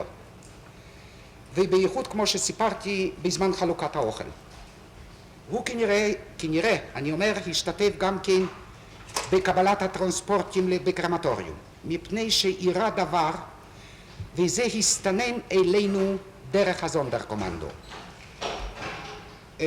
אני צריך כאן רק להעיר לכבוד בית המשפט שזונדר קומנדו זה היה קומנדו סגור, שלא היה לנו כל מגע איתם חוץ מהרופא. לרופא הייתה הרשות לנוע, והוא היה בא למרפאה לקחת תרופות לתרמילו, והוא היה הרי יוצא עם הקומנדו כל פעם לעבודה. והרופא הזה היה מביא לנו ידיעות, והוא הביא לנו ידיעה על הריגתו של שילינגר על ידי אישה מטרנספורט אחת, שלפי, אני זוכר את זה טוב, שלפי סיפורו זה היה טרנספורט של נתינים זרים שרוכזו בוורשה בהוטל פולוניה, והם באו סוף סוף לאושוויץ. שם הם הוחזקו, אחר כך הם באו לבירקנאו. יהודים, כן. יהודים בעלי נתינות זרה. והנה שילינגר הזה אמר לנשים להתפשט, ואישה אחת אמרה שהיא אינה מתפשטת בנוכחות גברים. כתוצאה מכך הוא הרים את שוטו, את מקלו, הוא תמיד היה מתהלך עם מקל, ורצה להרביץ לה. על זה היא שלפה אקדח, ובירייה אחת הרגה אותו. מזמן הידיעה הזאת, שילינגר לא היה במחנה, מובן מפני שהוא הומת. זה היה רופא אחת שסיפר לנו את זה. זה היה דוקטור גלוברזון? לא, זה היה דוקטור פח. דוקטור פח. דוקטור גלוברזון היה רופא הזונדר קומנדו. השני, כן. אחריו. אינני... מותר? אני מבקש ממך רק שתספר לנו את המקרה של דוקטור גלוברסון. המנהל של הזונדר קומנדו היה האופטשאפיר מול. הוא גם היה מקבל טרנספורטים בזאונה, לחיצה, כן, למקלחת המפורסמת, והיה מכה לאלה שהביאו איתם יותר מדי חפצי זהב ותכשיטים. ביניהם אני הייתי, ששמעתי מפיו, היהודים האלה כמה שלא רודפים אותם, יש להם עוד יותר מדי כסף בכל זאת. ההאופטשאפטפיהרר מול הזה היה הלייטר, המנהל של הקרמטוריום. 1, 2, 3 ו-4. הקרמטוריום 1, 2, 3 ו-4. הוא היה בוחר כל 3 חודשים בזמן שהתייצבנו באפל. כל 3 חודשים היה מחסל את הזונדרקומנדו והיה בוחר בזונדרקומנדו חדש. זונדרקומנדו אלה שטיפלו בגוויות. שטיפלו בשריפת הגוויות, כן. הפעם אני ראיתי את האופטשאפטפיהרר מול במחנה הצוענים מרחוק. אותו כל אחד הכיר מפני שידע שאם הוא יבחר בו, אז זה 3 חודשים ולא יותר. הרופא, לעומת זאת של הזונדרקומנדו הקודם, הצליח באיזה אופן שהוא, במזל, להשתחרר מהזונדרקומנדו. והעבירו אותו עם טרנספורט לאיזשהו ארבייטסטרנספורט והוא נעלם מהמחנה, אבל אנחנו ראינו אותו בתור משוחרר מזונדרקומנדו. ואני ראיתי במחנה הצוענים הולך מול. אז אני ידעתי שככה, לבחור בזונדרקומנדו בין הצוענים הוא לא יבחר מפני שזה בוחרים רק ביהודים. חוץ מזה שלא זמן האפל, הוא לא ילך סתם לתפוס בבלוקים כל אחת. הוא בחר את זה באופן סדיר מהאפל, היה זה. אבל בכל זאת העדפתי להתחבא. והתחבאתי בבית השימוש. וכשיצאתי, סיפרו לי שדוקטור גלאוברסון נלקח על ידי האופטשאפטפיהרר מול בתור רופא של זונדרקומנדו. הוא שאל אותו, was machst du hier? אולי... ארצט, komm mit. דוקטור ביילין, תרשה לי. אחרי יומיים הוא חזר אליכם. רופא, בוא איתי. אחרי יומיים הובא דוקטור גלאוברסון, זה היה רופא מבלגיה, יליד פינסק, שלמד בבלגיה וגם התעסק בפרקטיקה בבלגיה. הוא הובא מורעל, ללא הכרה. אנחנו ידענו שלזה הם היו אמצעי שינה שהוא לקח במנה מופרזת, ועם סימני מכות, סימנים איומים, שטפי דם ופצעים. אחריו, כשהכניסו אותו למחנה, הוא היה במצב של גסיסה, לא היה צורך להרביץ בו. הוא היה בין כה וכה מת. בא מול והרביץ לו עד המוות בדברים, אתה רוצה להשתמט מתפקידך ולמות? יהודי חזיר, זהו יהודי. וככה גלאוברסון מת. אתה זוכר מה אירע בינואר 45? כן. אחרי חיסול המחנה ואחרי שגם ההונגרים כבר לא היו יותר, אני הועברתי לקרנקנבאו, לאפשניט F. זה היה האפשניט הסמוך לאפשניט A. איפה שהיו הצוענים והאפשניט הסמוך היה F, זה היה הקרנקנבאו בשביל כל מחנות אחרים. שם אני עבדתי עד 17 לינואר 1945. שם היו הרבה חברים פולנים רופאים, הרבה חברים שנפגשתי איתם בראשונה מהאוניברסיטה, חברי לימודים. ביניהם היו גם כאלה שהיום בשלטון בפולניה. וב-17 בינואר 1945 בלילה, כן, ידענו שב-11 בינואר התחילה האופנסיבה הרוסית האחרונה ושהם חצו את הוויסלה, את הווייקסל. חשבנו שאנחנו לא רחוקים מהווייקסל ואנחנו נשתחרר. אבל זוהי הייתה תקוות שווא. ב-17 לינואר 1945 בלילה העירו אותנו א' לגר אנטרטן. ומובן כולנו התייצבנו והיה רחץ מרש, כמו שהתייצבנו, בעיצומו של החורף. כל המטפלים להתייצב, ימין הפני, קדימה. לאן הוליכו אתכם? הוליכו אותנו לשטמלאגר, שהיה מבירקנאו באיזשהו מרחק של 5 עד 7 קילומטר.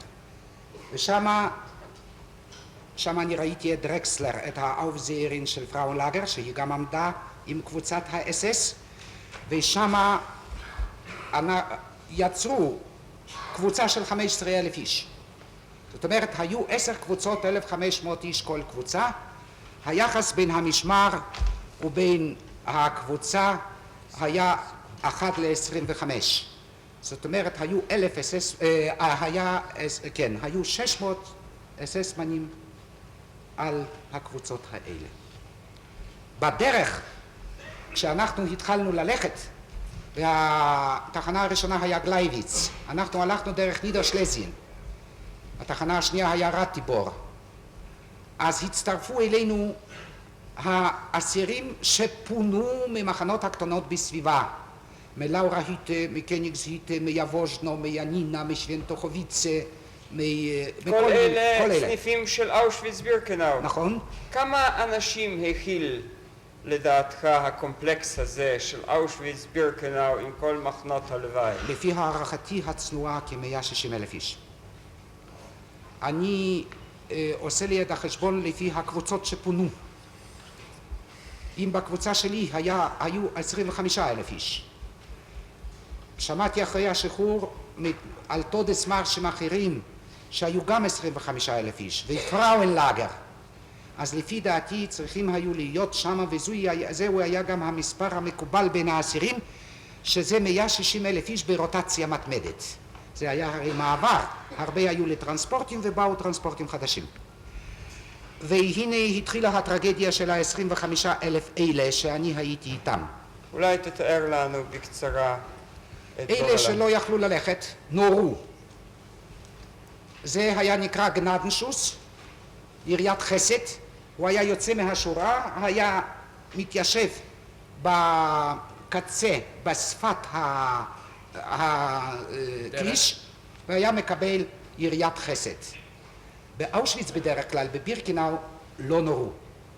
für eine Juden war eine Kugel schade. אבל במרש, נורו. חבל על כדור ליהודים. ואנחנו התחלנו לספור את היריות. הקבוצה הייתה ארוכה, 25,000 איש. אנחנו יכולנו רק להתמצא לפי מספר היריות, וידענו שכל ירייה זה חיים. היו ימים שהיינו מגיעים עד 500, ובמידה שהלכנו יותר ויותר, במידה זאת הלך וגדל מספר היריות. אפסו הכוחות בלי אוכל, לנו בעורבות. לא רק שלנו בעורבות, אבל פעם אחת. זה היו אלה שעברו את 7 מדורי גיהנום ושהיו ישר לפני השחרור.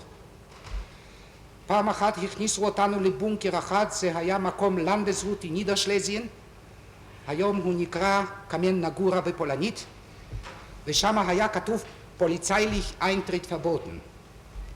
היות וזה היה בשקיעת השמש, אנחנו לא שמנו לב על השלט הזה, רק למחרת אחרי הטרגדיה.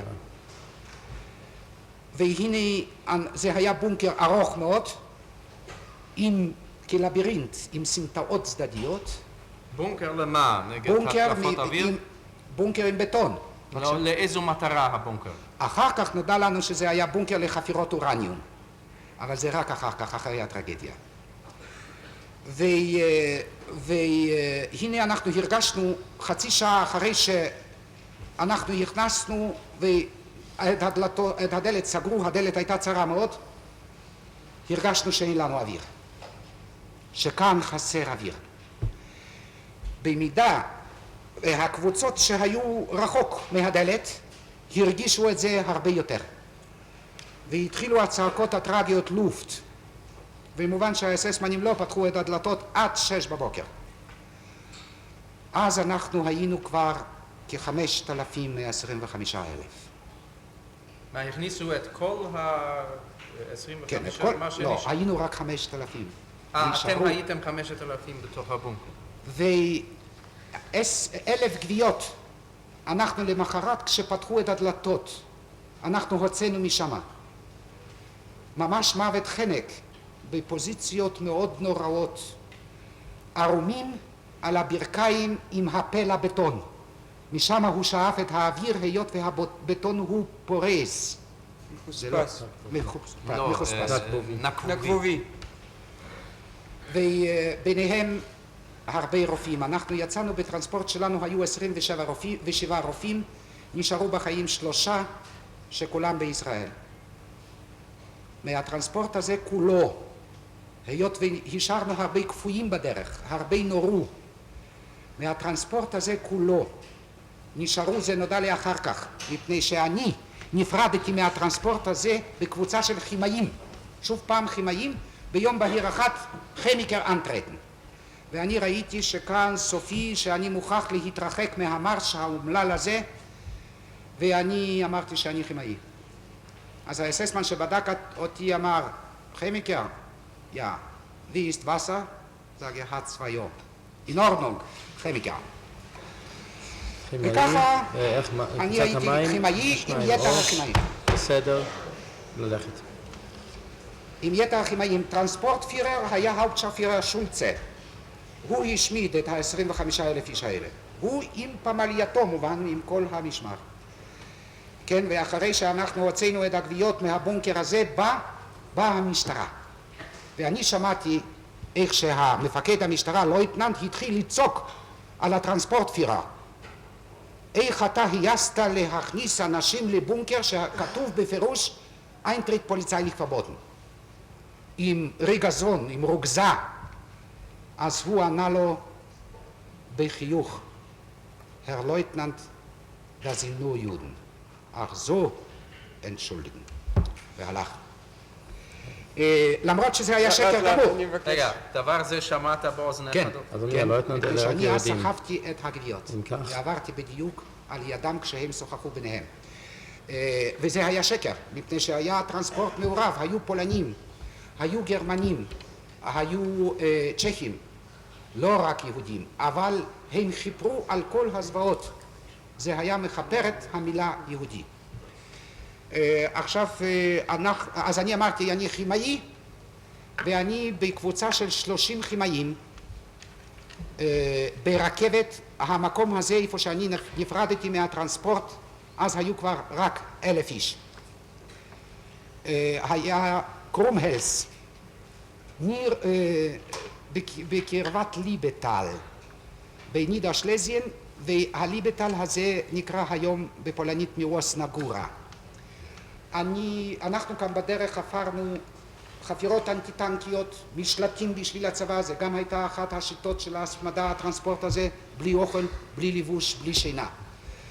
אז כשבאנו עם הרכבת הזאת, אז שאלנו את המשמר שלנו לאן הוא מביא את הכימאים. אז הוא אמר לנו בגלוי, Sie gehen nach Flossenbürg Dollars fälschen. הם הולכים לפלוסנברג לזייף דולרים. אבל אנחנו לא, הוא הוריד אותנו ברייכנאו על יד גבלונץ. שם היה מחנה אחת קטן, רייכנאו על יד גבלונץ אנדר נייסה, יבלונץ נדניסו, בצ'כית, בסודטנגאו. ושם היה מחנה שאף פעם לא היה שם יהודי. זה היה מחנה קטן של גרוס רוזן, ושם בתוך המחנה היה מפעל של מכשירי רדיו. המפעל הזה היה נקרא גטוונט. וכל המחנה עבד בבית חרושת למכשירי רדיו, שם היו חשמליים, טכנאים ופיין מכניקה. זאת אומרת, בעלי מקצוע במכניקה עדינה. ואנחנו היינו היהודים הראשונים, ומובן שאנחנו באנו בכנמת מלאה, הם לא הוצאו למרש, הם היו כולם נקיים פחות או יותר, ואנחנו צריכים היינו ללון, 30 איש האלה בחוץ. וגורשנו לבאו קולונה. באו קולונה זו הייתה עבודת פרח, היחידה במחנה הזה, בנו בשביל מנהל המחנה, הרפורטפירר, eine וילה, ואנחנו צריכים היינו לסלול את הכביש. ואז קרה איתי דבר, שצ'כית אחת נתנה לי חתיכת לחם. ואני חזרתי למחנה והוא ציווה עלינו להתפשט, ואני שמתי את הלחם הזה על ערימת הבגדים שלי, מפני שידעתי שבבירקנאו בעד לחם לא היה כל עונש. לא הבינותי שזה היה לחם מסוג אחר מאשר הקומיסברוט. זה היה פרייהייטסברוט. וכשהוא הסתכל על הלחם הזה, הוא שאל למי זה שייך, אמרתי לי, אז הוא אמר, די שפריצה ברינגן. אני עמדתי ערום, שני אסירים החזיקו את ידיי, ואני לא הבינותי מה זה שפריצים, מפני שבאושוויץ אני שמעתי שישנם אף שפריצונגן, אבל אף פעם לא ראיתי ואף פעם לא נפגשתי. והוא בא בחזרה ואמר שהשפריצה איננה, sie ist ausgebockt worden in SS-Revier. להביא את המרסס, המרסס איננו, הוא אחר כך אז הוא אמר, בית חולים של אני את SS. חשבוני איתך אעשה,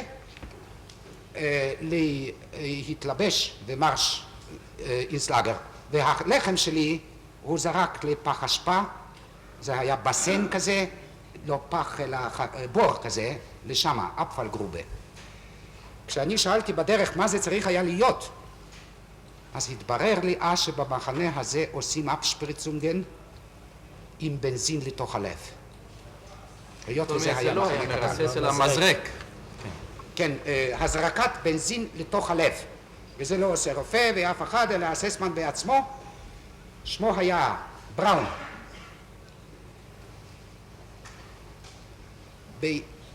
ביומיים לפני השחרור, 3 ימים, אנחנו שחררנו מהמחנה הזה, אנחנו לא יכולנו ללכת הלאה כי נראה הדרך כבר הייתה סתומה. בינתיים מ-30 אלה זה היו יהודים, מתו 20, 10 נשארו, מה10 האלה מתו אחרי השחרור בבית חולים העירוני בגבלונס 6 איש ו4 נשארו. דוקטור ביילין, מכל ה-25,000 שיצאו איתך מאושוויץ, כמה נשארו אחרי המלחמה? כשאני נפרדתי מהטרנספורט בקרומהלס, זה סיפרת, כן? היו 1,000 איש. לא ידעתי מה גורלם. אבל אחרי השחרור נודע לי מהרופא שנשאר עם הקבוצה הזאת עד הסוף, והוא בתל אביב. הוא אמר לי שנשארו 109 איש, ומ-109 אלה מתו 43 אחרי השחרור. מתו ממה? קודם כל נתגלתה שחפת, אחר כך אפיסת הכוחות, הם התחילו לאכול באופן מוגבר, וכנראה שללא השגחה מתאימה, במקום לתת להם את התזונה באופן הדרגתי ולהרגיל אותם למזון רגיל, הם התחילו לאכול, ועל ידי זה הם קיבלו את השלשולים. סך הכל נשארו כ-60 וכמה איש בחיים. כן. מ-25,000 שיצאו איתך מאושוויץ בירקנאו.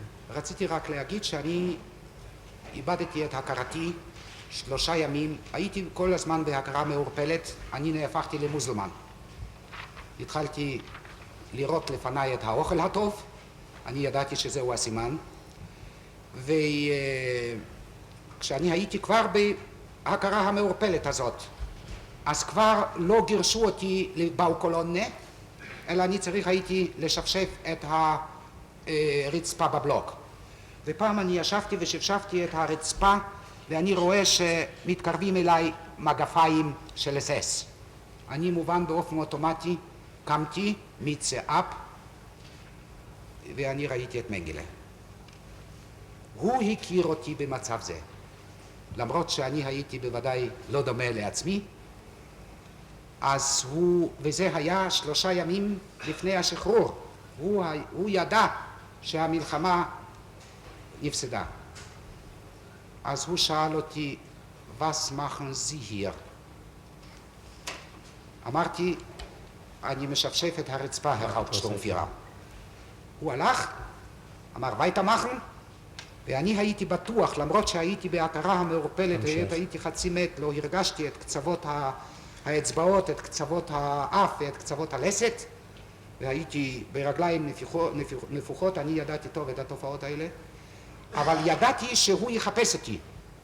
הוא ירצה להרחיק את העט שהיה נוכח בזמן חיסול מחנה הצוענים. ואינני יודע אם הוא כן חיפש אותי או לא חיפש אותי, מפני שאותי באותו הערב הכניסו לשטרבבלוק. וכשאני פתחתי את עיניי, הגוססים. אני הייתי עם שטטישן קרנקנהאוס עם גבלון צנדרנייסה. זה היה 4 ימים אחרי השחרור, העירוני גבלון במקום, צנדרנייסה. בחדר לפרסונל הרפואי, בחדר לחוד, עם מיטה לבנה, עם אפילו פרחים על יד הארון. איזה צבא כבש את המקום? אותי שחררו על ככה שסיפרו לי החברים, שגם כן היו 80 איש, החברים הפולנים והרוסים והיהודים, שאותנו קודם כל שחררו הפרטיזנים הצ'כים שהופיעו ב9 למאי, ובערב הצבא האדום. דוקטור סבציוס, יש לאדוני שאלות? Nein, ich habe keine Frage an den Zeugen. לא, אין לי שאלות אל העד. דוקטור בני, הבנתי אותך נכון, כשאתה באת לאושוויץ, אז לראשונה לא עבדת כרופא, או לא הבנתי נכון? לא, בקרנטין, וגם אחר כך לא עבדתי כרופא. היה מקרה מיוחד שמישהו יכול היה להיבחר בתור רופא. הבחירת של הרופאים עשה ההפטלינגס אוברארצט. זה היה אסיר בעצמו, פולני, ששמו היה זנקטלר. והרומן זנקטלר הזה, הוא בחר רופאים במידת הצורך. ומעניין, היות והדיפלומה שלי קראו בזאונה, אז כשהוא בחר אותי למרפאה, אז הוא שאל אותי שאלה אחת: טיפוס הבארות ראית? אמרתי כן. אז הוא אמר, אתה משקר. בפולניה לא היה טיפוס הבארות. הוא שכח שבינתיים בחלק זה של פולניה היו הסובייטים, 2 והם הביאו לנו טיפוס הבארות. אז איך הוא נתקל בך? שאצלו הרופאים, צריכים לדעת שגם תמותת הרופאים הייתה גדולה מאוד. אלה לא היו רגילים לעבודת פרח, ואם הם לא עבדו במקצועם, אז הם מתו. הם עונו ומתו ועונו ומתו, בייחוד שהשלטון היה בידי הפושעים, שבמיוחד דיכאו את האינטליגנציה, לא רק הרופאים, אלא גם הרופאים. ככה שבתקופה שהיו מעט רופאים בבירקנאו, אז היה פקודה על כל הבלוקים, alle Pflege und Ärzte antreten. ואז הוא בחר מבין אלה. כל המטפלים והרופאים להתייצב.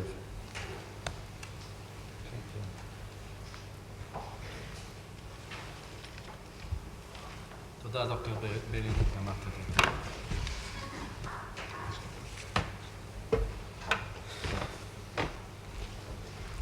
פשוט בית המשפט, הואיל ונותרו רק מספר דקות, אולי יוכל להשתמש בהן כדי להגיש באמצעות מר יהודה בקון את אותה ההודעה שלו, אשר אומנם נמסרה ב-15/6/60, אבל עברה לגנזך מפני שבינתיים קיבלנו את הודעתו הארוכה מיד ושם, ולכן זה לא הגיע בכלל לטיפול. האם הוא עוד כאן?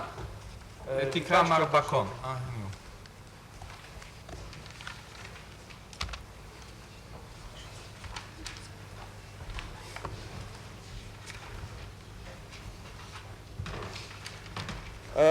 רגע, מר בקון, אתה ממשיך להעיד בשבועה, כן?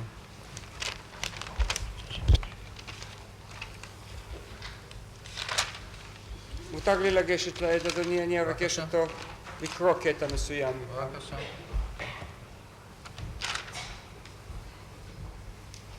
זאתי ההודעה שהתכוונת לה, שמסרת בירושלים במקדש הרוסים, היא חתומה על ידך.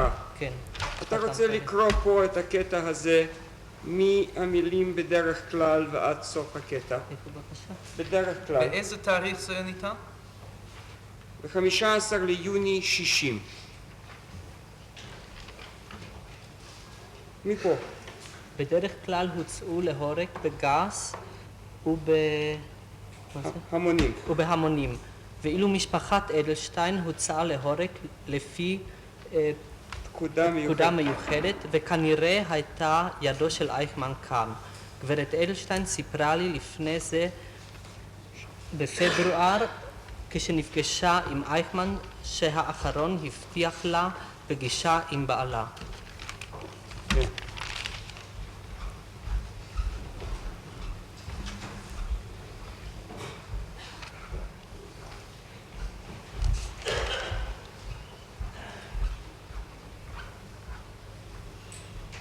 זה חתום על ידך. כן. זה תו 1330.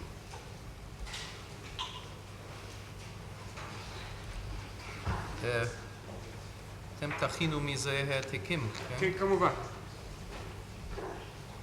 כן, בבקשה, דוקטור סרבציוס. Ich weiß nicht, ob die Übersetzung richtig durchgekommen ist. Ich habe hier eine Übersetzung von Herrn Oberstaatsanwalt Bach bekommen.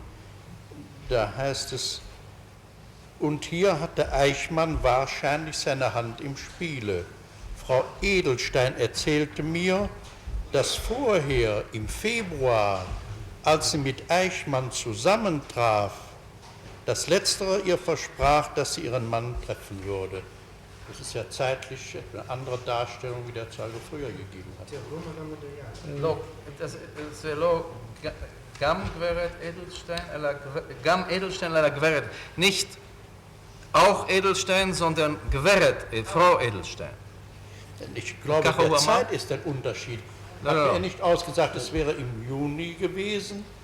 Und jetzt sagt er, sie hätte erklärt, sie hätte im Februar Eichmann getroffen, der habe ihr im Februar das, also weit zu einer anderen Zeit einmal gesagt. Das ist ein gewisser Unterschied, der doch hier Zweifel erregt, ob der Zeuge sich nicht täuscht. Denn diese Erklärung ist ja erst gemacht worden, nachdem Eichmann verhaftet war. כן. ובכן, אני אמרתי שבינואר-פברואר, בהתחלת השנה, דוקטור ינוביץ אמר שאייכמן הגיע וזה לא מבשר טובות. באותה תקופה גם נפגשה גברת אדלשטיין, הוצאה מהמחנה, ולפי זה מה שסיפרה היה ברור שנפגשה עם אייכמן או עם מישהו שבר... עכשיו עמוד פה כאן, שדברי הסנגור לא תרגמו קודם. איני יודע אם נכון התרגום אשר הגיע אליי.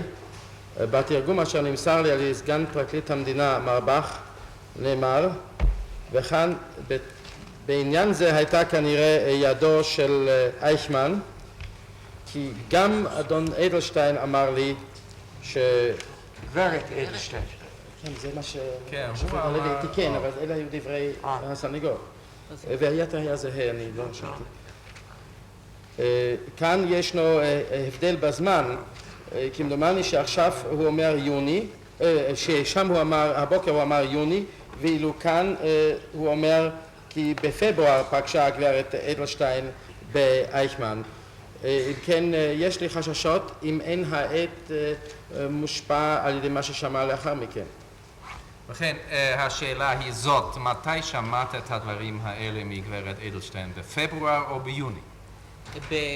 גברת אדלשטיין כאן הוצאה פעמיים מחוץ לשערים, פעם אחת בינואר או בפברואר, ואז כשדוקטור ינוביץ גם זיהה את אייכמן, שהוא אמר לנו חוץ מגברת אדלשטיין שהנה אייכמן הגיע וזה לא מבשר. לא על זה, אנחנו מדברים על דברי גברת אדלשטיין על אייכמן. ועל הפגישה פעמיים הובטח לה כאשר היא שבה מהשער שהיא תיפגש עם בעלה. וזה היה מתי? וזה היה פעם אחת בערך בפברואר, ינואר או פברואר 44, ופעם שנייה זמן קצר לפני שהוצאו מחנה. זאת אומרת, פעמיים היא... פעמיים נותן עליה אפשרות לצאת מהמחנה. אבל מתי היא סיפרה את זה? אני זוכר את זה בעיקר מפעם שנייה. כן, זאת אומרת ביוני. בפעם הראשונה אני זוכר מדוקטור ינוביץ, ופעם שנייה מגברת אדלשטיין. טוב, עוד שאלות, דוקטור סרווציוס? Nein, ich habe keine Frage mehr. לא, אין לי עוד שאלה.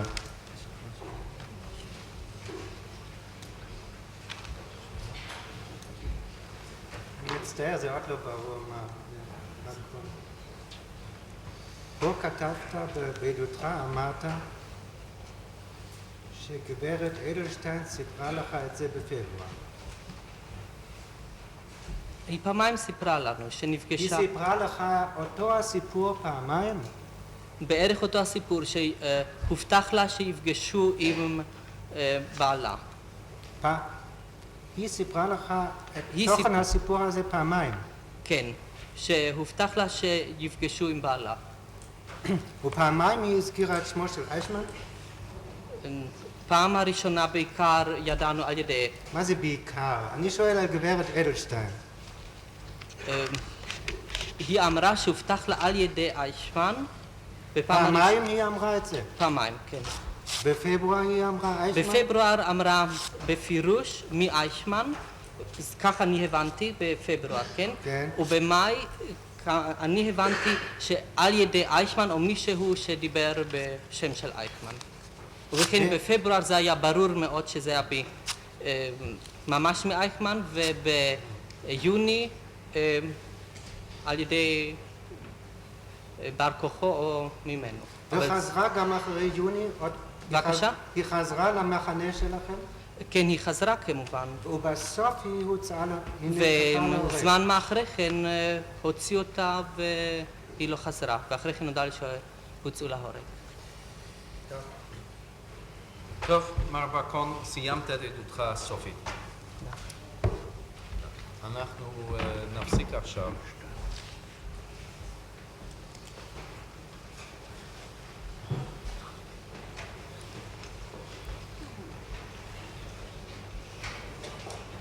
ונמשיך מחר בשעה 9 בבוקר, וכפי שהודעתי, שקט, אחרי ההפסקה אתם תקרינו את הסרטים האלה. כן? אנחנו מבקשים רק הנחיה אחת מבית המשפט. האם בית המשפט רוצה שתוך כדי הקרנת הסרטים יעמוד עד אשר יישבע תחילה וייתן עימות על הדברים הנראים? זה יחסוך בזמן. או בית המשפט רוצה שאנחנו נקרין קטע ולאחר מכן נעלה עד על דוכן העדים אשר יאמת אותו. אני יודע אם הדרך הראשונה היא מעשית. כן, היא מעשית, היא ניתנת לביצוע. מפני שאמרתם שאתם תאפילו את העולם, אולם, זה צריך גם להירשם. אני מבין, כן. אז רק הדרך השנייה. הנה, ככה אתם הלא ראיתם את זה כבר, אתם יודעים את מידת התאורה. במקום הזה אין תאורה רבה, במקום בו יושבת הכתבנית. אפשר כמובן לבקש מן החשמלאי שהוא יעמיד פה מנורה, הכל אפשר. אבל... האם בית המשפט יסכים באופן עקרוני לדרך הראשונה, אם נצליח לבצע זה באופן טכני? אם אדוני אומר שזה ניתן לביצוע וזה לא יגרום לבלבול כללי, כמובן... כן, טוב מאוד. טוב, וכן הישיבה הבאה בשעה 9 בבוקר.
This building was originally designed as a theater. It has been rushed to completion in order to serve as the temporary courthouse in which the State of Israel will bring Adolf Eichmann to trial. The 15-year hunt was over. Adolf Eichmann, most elusive of the major Nazi war criminals, will be tried in what some people call the trial of the century. I am against the trial. Why? I don't feel one man can pay for the crime of killing 6 million Jews. Do you think it's a good idea to remind people of all these things again? The responsible persons are dead now. This doesn't do any good. More than 700 reporters and cameramen have come to Jerusalem. This is always a page-1 story. There will be 750 spectators in the auditorium, and the accused man will step into a cabin of bulletproof glass. אדולף אייכמן, אתה מודה שאתה שותף לרצח של מיליונים יהודים. Da blieb mir ja nichts anderes übrig, da musste ich gehorchen, was befohlen war. No one is now in doubt that Eichmann is going to have a fighting defense. Nein, das stimmt nicht. Denn sehen Sie hier, dass tatsächlich Gideon Hausner Eichmann packen kann? Sondern es ist ein ungewöhnlicher Angeklagter und man müsste eigentlich ungewöhnliche Methoden anwenden, um ihn irgendwie zu packen. Que tous ses comportements, que toute son attitude était normale. On peut devenir Eichmann sans cesser pour autant d'être normal.